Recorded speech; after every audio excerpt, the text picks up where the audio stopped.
திமுகனா ஒரு பெரிய கட்சி. அதுல அந்த மாதிரி இவ்வளவு நாட்கள் கடந்து வந்துட்டாங்க. 50 வருஷம். இந்த அதிருப்தி திமுகலே இந்த பிரச்சனை இருக்கு. தாவேகா முதல் தேர்தல், தாவேகாவுக்கு முதல் தேர்தல் வெற்றி பெறணும். அந்த அந்த ஒரு வைப் இருக்குல்ல அவங்களுக்குள்ள, வெற்றி பெறணும், நம்ம விஜயை வெற்றி பெற வைக்கணும்னு ஒண்ணு இருக்குல்ல.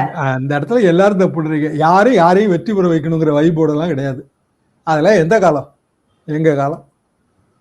இப்போ நான் ஜெயிக்கணும், அதுக்கு என்ன வழி? இந்த தலைவர் உதவுவாரா? உங்களை ஏங்க நான் தலைவரேன்னு கூப்பிடுறேன்? என்னையும் நீங்க ஜெயிக்க வச்சாதான், இல்லைன்னா எனக்கு நானே தலைவன். நான் எதுக்கு உங்களுக்கு வேலை பார்க்கணும்? என் கை காசெல்லாம் போடணுமா? அதுக்கு என் நேரத்தை செலவு பண்ணணுமா?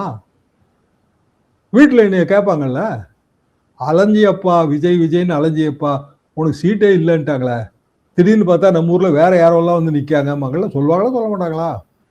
அதெல்லாம் வேலைக்காகாதுங்க. இது மைனஸ் பாயிண்ட். இதை தாண்டி வரலாம் தலைவர்கள், வரக்கூடாதுன்னு நான் சொல்லவே இல்லை. ஆனா அந்த தலைவருக்கான அணுகுமுறை விஜய்கிட்ட இல்லை. அதான் அதோட சிக்கல். இப்போ அண்ணா காலத்துல கூட்டணி, திமுக எய்ம் பண்ண சீட்டு நிச்சயமா ராஜாஜிக்கோ மாப்போசிக்கோ ஏதோ ஒரு கட்சிக்கு போயிருக்கும், சிபிஐக்கோ சிபிஎம்க்கோ, இல்லையா? ஆனா திமுக வேலை பார்த்துச்சு. அது 67, அந்த காலகட்டம் வேற. ஆனா அதுக்கு பின்னாடி இப்படி நிகழ்வுகள் இருக்கும். ஆனால் தலைவர்கள் எப்படி இருப்பாங்க அப்படின்னா, கட்சிக்காரனோட கட்சிக்காரனா இருப்பாங்க. அந்த இடம் விஜய்க்கு பெரிய மைனஸ் பாயிண்ட். அவர் கட்சிக்காரனோட கட்சிக்காரனா இல்லை. அவரை பொறுத்த வரைக்கும் அவர் சினிமா ஸ்டார், நம்மளால தான் இந்த கட்சிக்கு வேல்யூன்னு நினைக்கிறாரு. கட்சிக்கான உண்மையான வேல்யூவை கொடுக்கறது யாருன்னு நான் எப்படி பார்க்கிறேன்னா, கட்சிக்காரன் தான் உண்மையான வேல்யூ தரான். கட்சிக்காரனை நம்பி தான் மக்களே ஓட்டு போடுறாங்க, விஜய் நம்பி இல்லை.